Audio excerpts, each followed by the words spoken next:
오늘 함께 은혜 받을 말씀은 우리 전도서 10장 1절에서 10절 말씀까지입니다. 우리 구약 성경 957면에 하나님 말씀이 있습니다. 오늘은 이제 10절까지인데요. 우리 7절까지만 우리 함께 보도록 하겠습니다. 7절까지 우리 보도록 하겠습니다. 우리 교독하면 좋겠습니다. 제가 1절을 읽습니다. 죽은 파리들이 향기름을 악취가 나게 만드는 것 같이 적은 우매가 지혜와 총기를 난처하게 만드느니라.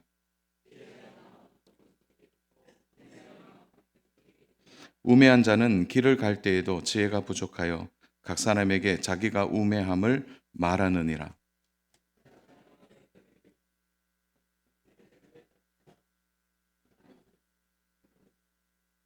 내가 해 아래에서 한 가지 재난을 보았노니 곧 주권자에게 나오는 허물이라.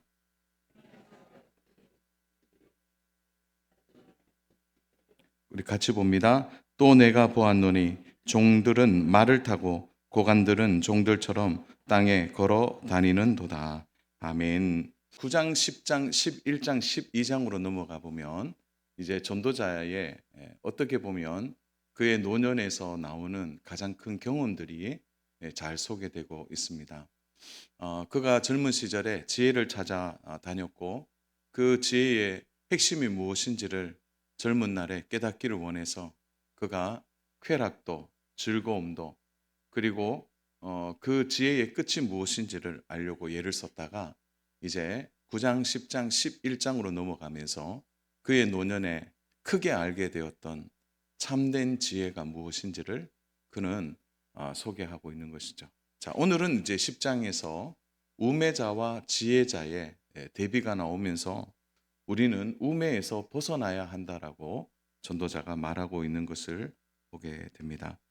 자, 그러면 어떻게 하면 우리는 우매자가 되지 않고 지혜자가 될 수 있느냐라는 것이죠. 거기에 오늘은 7절까지 해서 총 한 4가지 정도 우리가 생각을 좀 하면서 우리 자신을 좀 돌아보고 오늘 이 땅 가운데 우리가 어떤 지혜로 살아가야 할지를 깨닫기를 원합니다. 그 첫 번째로는 작은 우매가 주는 영향이 크다라는 것이죠. 우리는 살아가면서 흔히 실수를 하고 살아갑니다. 크고 작은 실수를 우리는 반복하기도 하고 때로는 실수하지 않으려고 노력하지만 우리는 실수하는 상황을 맞닥뜨릴 때가 있습니다. 건만증이 심한 분들을 보면은 자주 실수를 하게 되는데 그 실수의 내용들을 보면 참 기상천외한 실수들이 많이 있죠. 예를 들면 신발을 차 위에 놓고 출발한다든지 아니면은 핸드폰을 냉장고 안에 놓고 바깥에서 찾는다든지 그런 작은 실수들은 뭐 건망증 통해서 얼마든지 할 수 있는 것이죠. 그래서 그런 어떤 실수들은 우리의 생활에서 우리를 좀 불편하게 만듭니다. 난감하게 만들기도 하는 것이죠. 실수 없는 사람들이 있을까요? 뭐 한두 가지 누구나 실수하게 되는 거죠. 지난 월요일 날 저도 새벽에 눈을 뜨니까 4시 50분이더라고요. 얼마나 놀랐는지 보통 3시 50분에 눈을 뜨는데 1시간이 지나서 급하게 옷을 입고 막 정신없이 일어나는 바람에 어떻게 교회에 왔는지도 모르겠습니다. 그런 실수가 있는 거죠. 누구나 그런 실수들을 하기도 하는 것입니다. 그런데 이런 생활 속에서의 실수는 우리 안에서 영향이 나타나기도 하고 가족들에게 나타나는 그런 실수도 있는 거죠. 그런데 이 실수가 큰 재난으로 이어진다면 어떻게 되는 것입니까? 만약 관제사가 어, 관제탑에서 비행기를 착륙하는 비행기를 유도하는데 실수했다고 생각해 보십시오. 그는 개인의 한 실수이지만 그 실수는 그 비행기 안에 있는 모든 사람에게 영향을 끼치게 되는 것이죠. 큰 대형 사고가 실제로 일어나기도 하는 이유가 여기에 있는 것입니다. 그러한 실수는 어떤 것을 불러옵니까? 지금까지 쌓아놓았던 자기의 자리에서 이 한 번의 실수로 완전히 무너지게 되는 것입니다. 그런 의미에서 오늘 우리가 참 경계해야 될 것 중에 하나가 뭐 우리가 이런 실수 저런 실수도 할 수 있지만 이 실수가 생명과 특별히 우리가 살아가는 이 공동체 안에서의 이 실수라는 부분들은 결코 가볍지 않다는 것을 생각해야 하는 것입니다. 오늘 전도자는 1절에서 우리에게 이렇게 말하고 있습니다. 적은 우매가 지혜와 종기를 난처하게 만드느니라. 참 표현이 참 예쁘다 이런 생각이 드는데요. 난처하다 이렇게 표현되어 있는데요. 요거를 원문 그대로 읽으면 무너뜨리다라는 단어입니다. 그러니까 표현이 이렇게 되어 있을 뿐이지 사실은 이 적은 우매가 지혜와 종기를 무너뜨리게 된다라는 의미가 정확한 의미입니다. 여기에서 지혜라고 하는 것은 지금까지 잘 살아왔던 자신의 삶의 흔적을 이야기하는 것이고요. 여기서 종기라는 단어는 영광이라는 뜻이 정확한 표현입니다. 그러니까 지금까지 자신이 살아온 모든 삶의 흔적과 그 흔적을 통하여 나타난 영광이 어떻게 된다는 거죠? 이 작은 우매로 인하여 완전히 무너지게 된다고 말하고 있는 것입니다. 그러므로 우리는 작은 우매를, 적은 우매를 경계해야 합니다. 자, 이렇게 말하면 그러면 이제부터 실수도 하지 말고 살아야 되나? 이렇게 생각할 수 있는데요. 그게 아니라 오늘 이 적은 우매가 주는 영향이 얼마나 크다라는 것을 생각하면 우리의 삶을 잘 경계해야 된다라는 의미로 이 말씀을 받아야 하는 것입니다. 지금까지 잘 쌓아왔던 자신의 흔적들이나 자신이 쌓아놓은 영광이 한 번의 적은 우매로 무너질 수 있다면 우리는 이 우매한 것을 멀리 해야 한다는 것입니다. 전도자는 여기에서 매우 실감나는 그림을 하나 가지고 오는 것이죠. 그것은 오늘 1절 첫 구절에서 나오는데 죽은 파리에 대한 이야기입니다. 죽은 파리들이 향기름을 악취가 나게 만드는 것 같이. 자, 오늘 저 파리가 나오는데요. 우리가 생각하는 이 작은 파리가 아니고 근동사회의 파리는요, 볼보다 더 큽니다. 그 이제 쉬파리라고도 하죠. 쇠파리 뭐 이렇게라도 표현되고 있는데요. 그러니까 그 파리의 크기가 볼보다 더 커요. 말벌보다 더 큽니다. 그러면 어떻게 되느냐? 이 매우 좋은 귀한 향유에 이 파리가 빠졌다고 생각하면 어떻겠습니까? 귀한 향유에 파리가 빠졌다. 자, 그런데 오늘 1절 표현이 참 독특하죠? 우리 한번 1절을 다시 볼까요? 죽은 파리들이 향기름을 악취가 나게 만드는 것 같이. 자, 한번 판단 한번 해보세요. 한번 대답해 보십시오. 그 귀한 향유, 얼마나 향유 냄새가 너무 정말 그 뭡니까 이렇게 냄새가 좋잖아요. 향기가 나는데 거기에 이 새파리가 하나 빠졌다고 해서 그 향기름에 악취가 날까요? 악취는 안 나겠죠. 자, 그러면 왜 이 전도자가 이 표현을 썼느냐라는 거죠. 왜 악취가 난다라고 표현을 썼겠습니까? 그것은 귀한 향유의 가치가 사라진다라는 의미를 표현하고 싶었던 것입니다.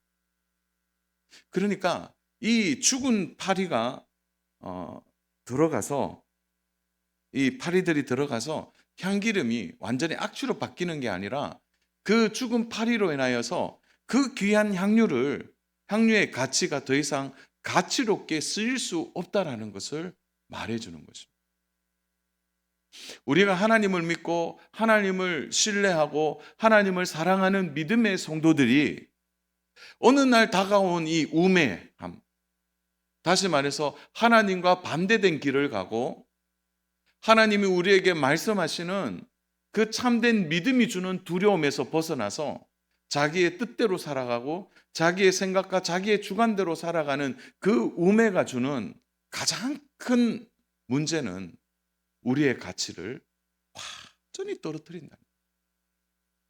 작은 우매가 우리 안에 들어오는 순간 우리의 가지는 그 귀한 영적 가치가 무너진다고 생각한다면 우리가 우매자의 삶을 살아갈 수 없음을 말해 주는 것입니다. 참 두려운 것은 이것이 우리의 인생에도 일어날 수 있다는 것이죠. 한 번의 우매함, 뭐 이 정도는 괜찮겠지. 그리고 쉽게 죄인들이 가는 길을 따라가거나 오만한 자의 자리에 앉거나 이 정도 죄는 괜찮아 라고 생각하고 살아가는 것입니다. 사랑하는 여러분, 우리가 하나님을 따르지 않으면 항상 우리는 다른 신을 쫓게 되어 있습니다. 다시 말해서 오늘 하나님을 따르지 않으면 우리는 언제나 우상이라는 다른 존재를 찾게 되어 있는 거예요. 그게 왜 무섭습니까? 그 우상을 따라가는 것은 결국 자기 만족을 위해 사는 것과 같은 것이 되기 때문에 그렇습니다. 이것이 우리를 오늘 무너뜨린다는 거죠. 그동안 잘 살아와서 삶의 흔적들, 오늘 여기에서 말하죠. 지혜. 하나님과 함께 했고 하나님의 은혜 안에 지내온 그 쌓아놓은 지혜와 그리고 쌓아온 영광, 이 종기라고 표현되는데요. 이것이 무너진다고 생각해 보십시오. 우리는 자주 미디어를 통해서 지금까지 모든 사람들 앞에 존경과 사랑을 받다가 그 실수 하나로 인해서 순식간에 무너지는 많은 사람들을 우리는 여러 번 보아왔습니다. 표면적으로야 뭐 그런 실수는 누구든지 할 수 있지 이렇게 말할 수 없는 것은 그들이 쌓아놓았던 그 지혜와 영광이 한순간에 무너지는 일은 누가 보아도 이것은 그 자신의 가치를 더 이상 사용할 수 없는 것과 똑같은 것이 되기 때문입니다. 재기하기가 쉽지 않다는 것이죠. 그러므로 사랑하는 여러분, 오늘 우리가 참 지혜롭게 산다라는 것은 그저 70%, 30%, 지혜가 30%, 뭐 우매가 한 30%, 뭐 70%, 30% 그렇게 해도 결국 지혜롭게 사는 것이 아니냐, 이러한 양적 통계나 이런 계산으로 오늘 우리의 신앙의 경건을 그렇게 맞춰서는 안 됩니다. 교회 안에서는 한 80% 경건하게 살고 세상은 뭐 적당하게 한 20%. 그게 안 된다는 것이죠. 그러므로 저는 오늘 저도 마찬가지고 우리 완벽하게 삽시다 그 얘기가 아니라 이 적은 우매를 우리가 경계해야 된다는 거예요. 작은 죄들. 그것이 오늘 우리의 걸음들을 멈추게 만들 뿐 아니라 우리가 그동안 쌓아왔던 지혜와 종기를 영광을 순식간에 무너뜨릴 수 있다는 것을 우리는 경계해야 합니다. 그러면 사랑하는 여러분, 오늘 이 전도자가 노년에 이 전도서를 기록하면서 그러면 어떻게 하면 우매에서 벗어날 수 있느냐? 여기에 우리 전도자의 대안을 좀 보면 좋겠다는 거죠. 그것이 두 번째로 우매자와 함께 하지 말라라는 것입니다. 우리 2절과 3절, 우리 같이 2, 3절 한번 읽어보겠습니다. 지혜자의 마음은 오른쪽에 있고 우매자의 마음은 왼쪽에 있느니라. 우매한 자의 길을 갈 때에도 지혜가 부족하여 각 사람에게 자기가 우매함을 말하느니라. 자, 2절은 지혜와 우매가 함께 갈 수 없다는 것을 말해줍니다. 그래서 지혜자는 오른쪽에, 우매자의 마음은 왼쪽에. 그래서 왼쪽은 나쁘다 이렇게 인식하면 안 됩니다. 이것은 반대의 길을 가고 있는 지혜와 우매를 표현하고 있는 것입니다. 더 중요한 것은 우매한 자는 길을 갈 때에도 지혜가 부족하다라는 거죠. 그리고 동시에 각 사람에게 자기가 우매함을 말한다는 거죠. 그런데 각 사람에게 내가 우매합니다라고 말하는데 그 우매함이 매력이 있어서 어떻게 하느냐? 우매자가 가는 왼쪽으로 그 사람들을 데리고 간다는 것입니다. 그래서 사람들이 우매자의 말을 듣고 함께 가게 된다는 것입니다. 우리가 인생을 살면서 우리 성도님들이 이제 나이가 이제 40이 넘어가고 50이 넘어가고 60이 넘어가고 70이 넘어가면서 우리 자녀들에게 여러 번 반복하고 하는 말들이 있죠. 뭡니까? 제발 그렇게 안 했으면 좋겠다. 아니면은 야, 그렇게 가면은 뻔해. 그래서 가장 예민한 것이 우리 청소년들이나 아이들한테 어떤 친구를 만나느냐. 부모님의 관심이 거기에 있잖아요. 너 누구 만나니? 너 누구와 교제하니? 그렇게 묻는 이유가 뭡니까? 이게 함께 가는 것은 반드시 영향력이 나타나게 되어 있습니다. 그래서 사실은 어린 자녀들이 분별력이 없어서 때로는요, 부모님의 말보다는 아예 청소년들은 친구 말이 더 중요하더라고요. 친구 말 따라가게 돼 있는 거예요. 근데 그 친구가 우매한 자라면 분별을 해야 되는데 그런 분별력이 없으니까 부모님들이 여러 번 얘기하잖아요. 말 좀 들으라는 거죠. 그냥 들리지 않습니다. 우매자의 말을 듣고 분별해야 되는데 그 말에 속게 되는 것입니다. 여러분, 죄가 무서운 이유는 죄 자체가 무섭기도 하지만요. 그 죄가 가지는 힘이 대단합니다. 왜냐하면 죄는 자신을 감추고 죄가 그 안에 들어가서 사람의 마음을 혼탁하게 만들기 때문에 그렇습니다. 아무리 많이 배우고요, 박사라 할지라도 죄가 마음을 주관하게 되면 더 이상 분별력이 사라지게 되는 거예요. 그래서 이그 우매자와 함께 지내는 것은 이게 참 어떻게 보면 함께 그 길을 가는 것과 똑같은 것이 되는 것입니다. 그래서 우매한 자와 함께 인생길을 걸어가서는 안 된다는 거죠. 나도 모르게 닮아가게 되는 것입니다. 그래서 죄는 모양이라도 버리라 이렇게 말하고 있는 것입니다.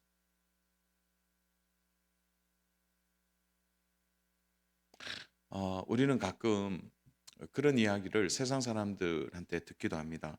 뭐냐면은 교회 다니는 사람들은 인간관계가 너무 좁다. 인간관계가 너무 좁고 어, 때로는 좀 다양한 사람들 좀 만나고 그리고 세상의 다양한 사람들을 경험해보고 또 이것도 경험해보고 저것도 경험해봐야 된다는. 근데 제가 다시 한번 역으로 우리 성도님께 질문할게요. 다양한 경험이 그 사람을 성숙하게 만듭니까? 또 다양한 사람들을 만나면 나의 지혜와 나의 수용성과 나에게 그 어떤 삶에 대하여 더 우리가 지혜롭게 살아가게 되는 것입니다. 저는 그렇게 생각하지 않습니다. 뭐 교회 다니는 사람들은 너무 좁다. 우리 그런 말 들으면 한편 우리가 잘못 살고 있나 하는 생각이 드는 것입니다.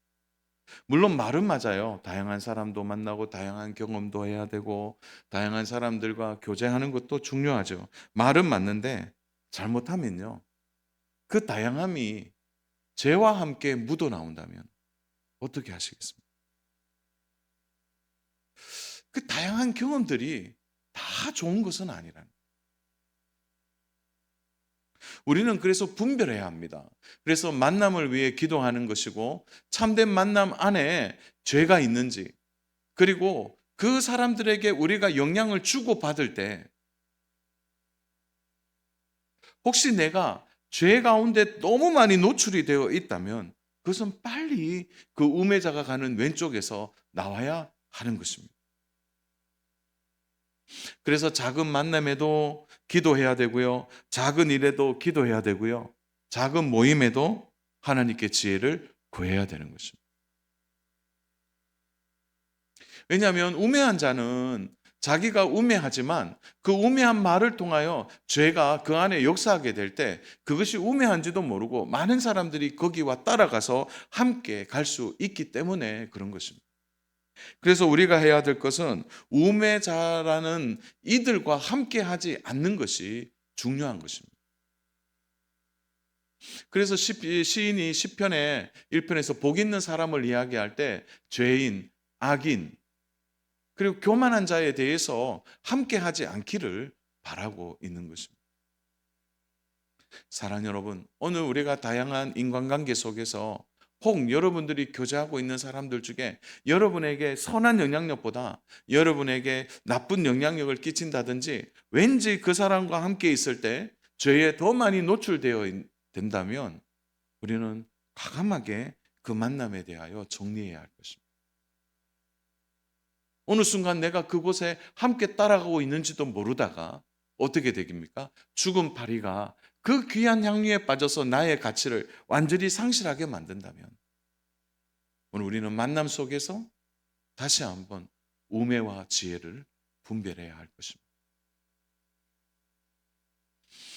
그런가 하면 우리가 또 하나 생각할 수 있는 것은 자신의 자리를 지키는 것이 우매한 자가 아니라 지혜로운 자라고 말하고 있습니다. 우리 4절 말씀 우리 같이 한번 읽겠습니다. 4절입니다. 주권자가 내게 분을 일으키거든 너는 내 자리를 떠나지 말라. 공손함이 큰 허물을 용서받게 하느니라. 자, 우매자의 실수 중에 하나는 여기서 주권자는 하나님을 의미하는 것이 아니고요. 나의 상사를 의미하는 것입니다. 내보다 높은 지위, 내보다 높은 자리에 있는 사람들인데요. 바로 웃사람이 화를 내거나 웃사람이 자신에게 무엇이라고 말할 때 쉽게 그 자리를 떠나는 것을 말하는 것입니다.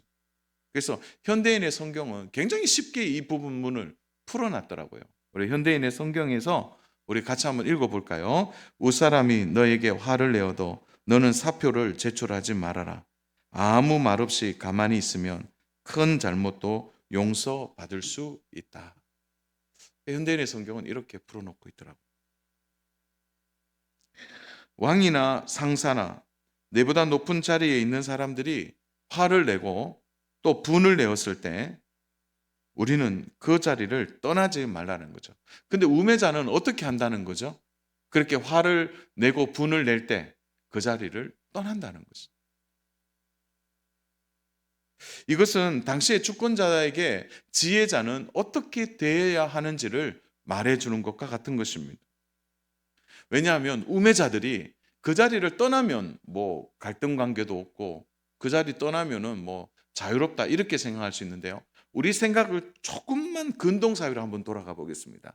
자, 근동사회에서 윗사람이 화를 내거나 분을 내어서 그 사람의 잘못을 지적할 때 그 자리를 떠나는 것은 어떤 인식 체계가 주어지냐면 그 자리를 떠났다. 그것은 자기의 잘못을 더 크게 부각하는 것과 같은 것입니다.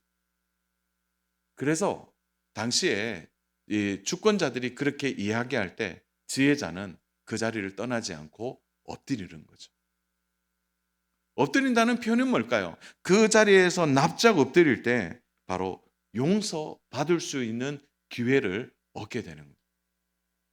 그런데 우매자는 뭐 내가 뭐 여기만 있나? 이렇게 생각하고 떠나는 순간 더 큰 잘못으로 오해받아서 결국은 더 큰 불이익을 당하게 된다는 것을 말해 주는 것입니다.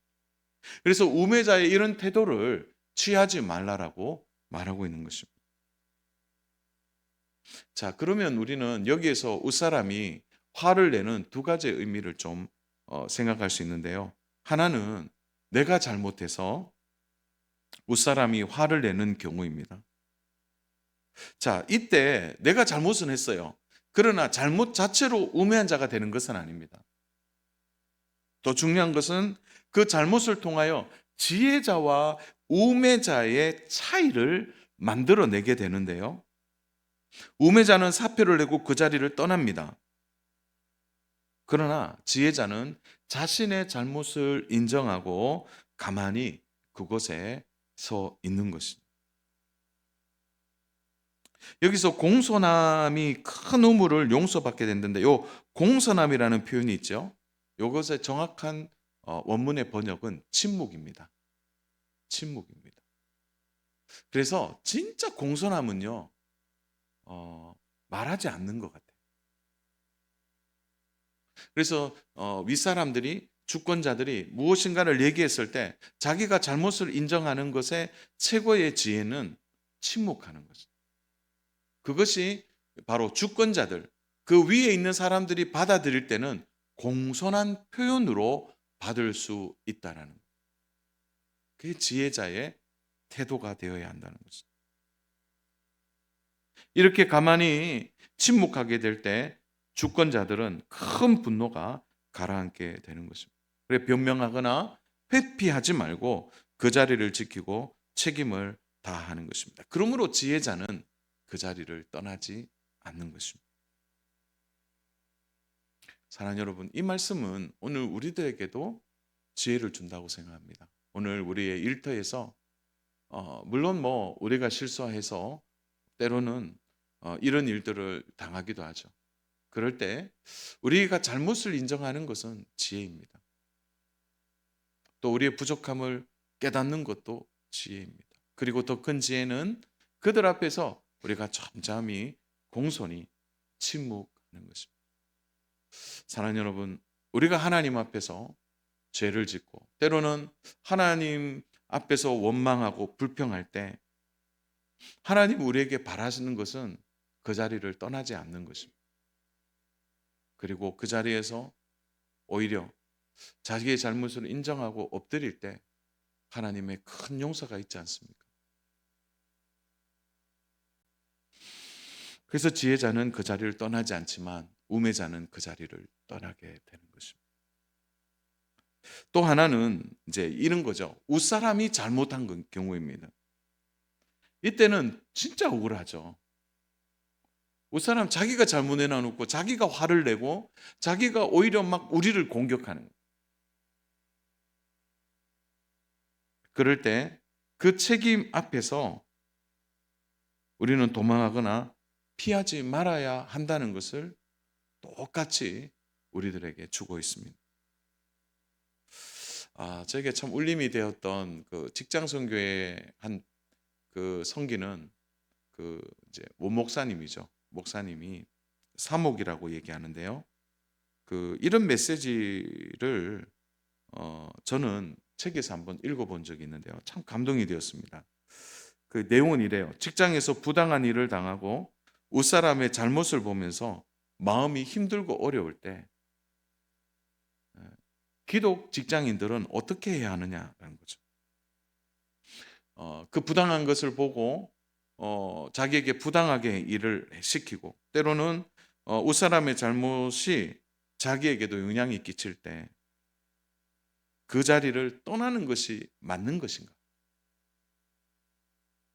그 목사님은 떠나는 것이 맞느냐, 그것이 하나님의 뜻이냐라고 생각했을 때 목사님은 그 자리를 지켜라 이렇게 말하고 있다는 거죠.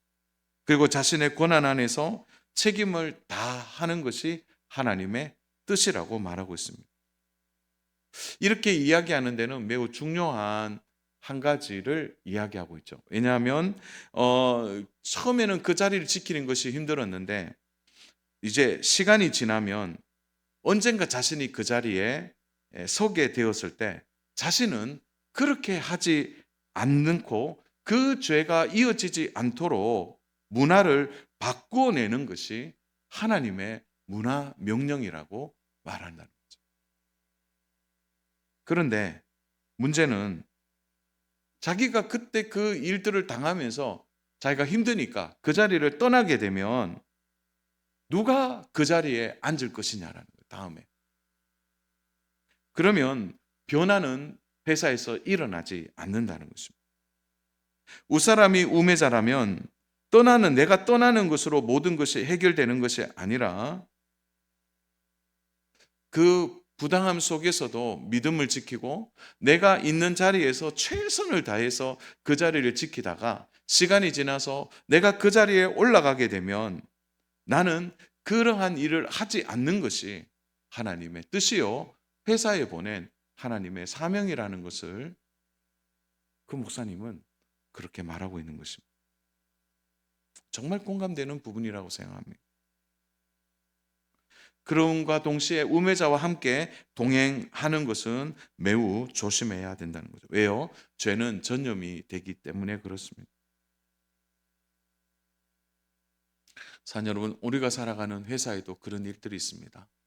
그러나 여러분, 시간이 지나가면 언젠가 우리가 과장의 자리에 앉기도 하고 차장의 자리에 앉기도 하고 때로는 거기에 주권자의 자리에 앉기도 하는 거죠. 그럴 때 우리가 믿음을 지키고 참된 지혜자로 오른쪽 길을 계속 걸어가게 되었다면 우리는 선한 영향력을 나타낼 수 있는 것입니다.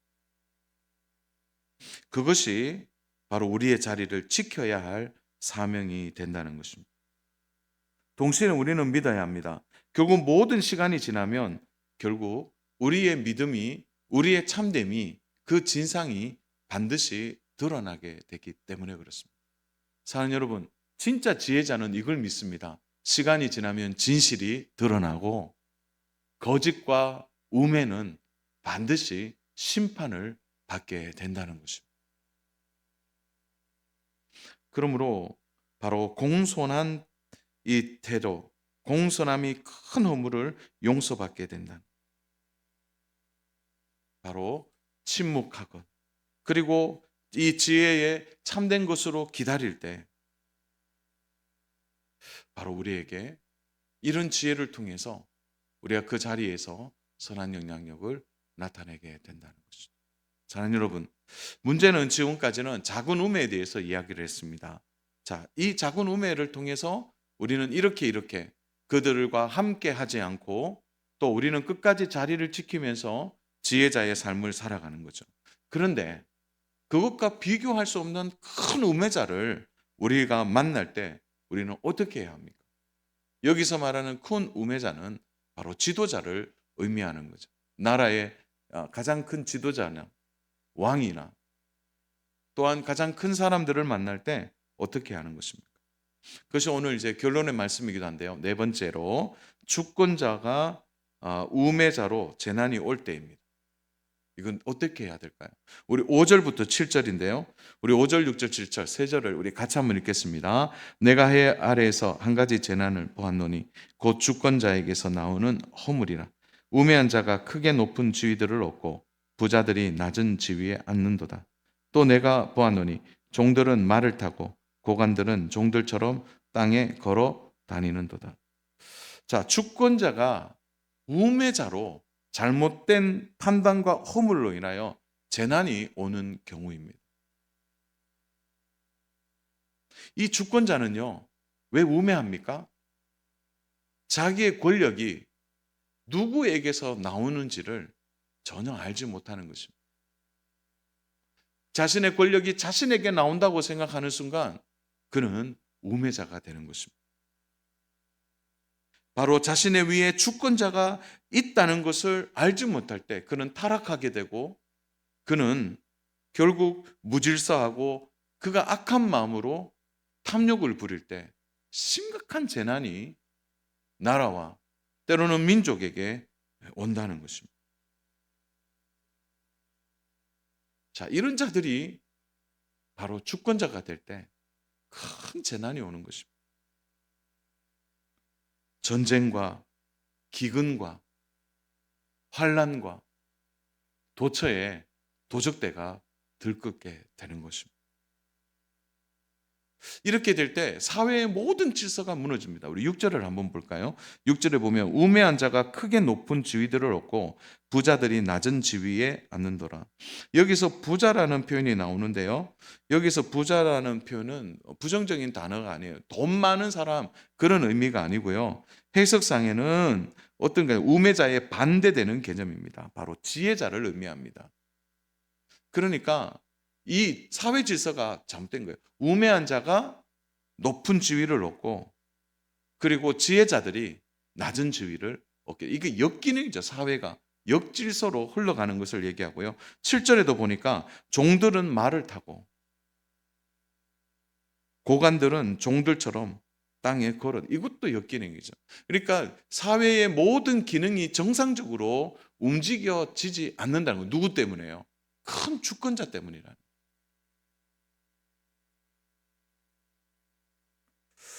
자, 이렇게 될 때 폭동이 일어나고 약탈이 일어나고 사회적 혼란이 계속된다는 것입니다.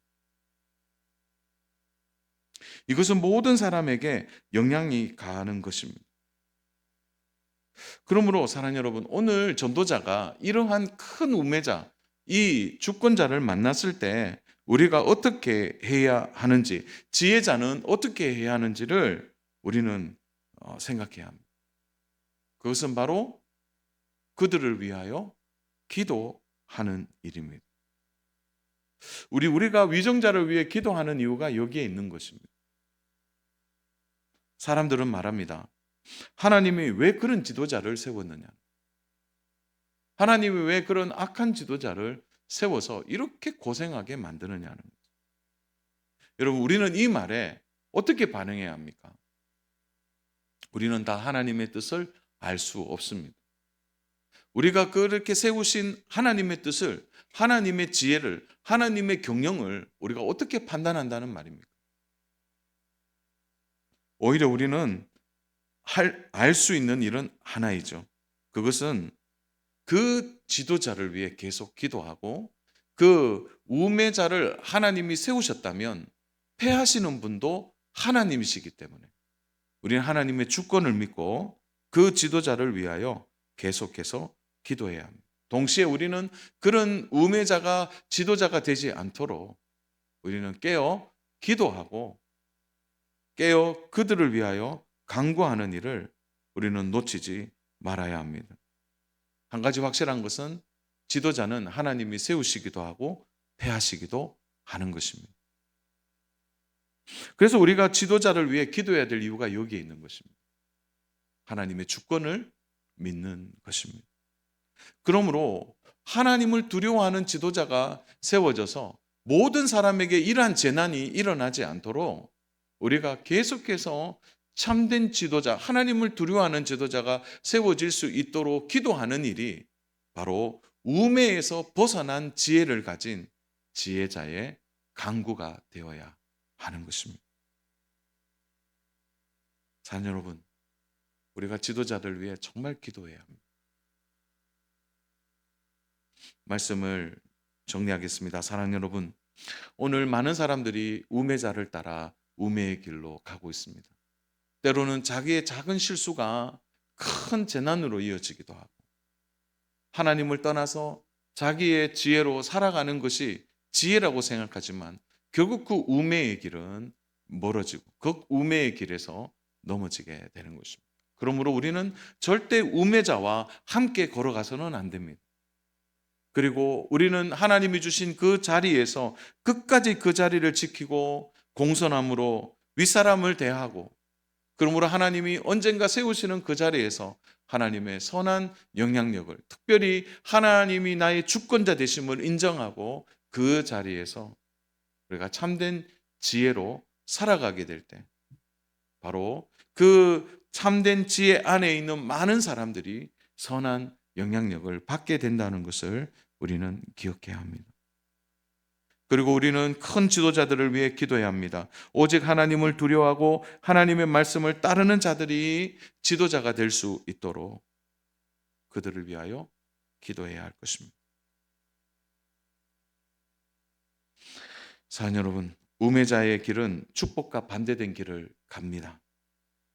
우매자는 결국 멸망하게 될 것입니다. 그러므로 우리는 우리의 지혜가 결코 내 안에 나오는 것이 아니라 우리의 지혜가 예수 그리스도를 따라가는 믿음에서 나온다는 것을 기억하시고 우리의 길이 되신 예수 그리스도를 따라 믿음의 길을, 지혜의 길을 끝까지 걸어가는 저와 믿음의 성도님 되시기를 주님의 이름으로 축복합니다.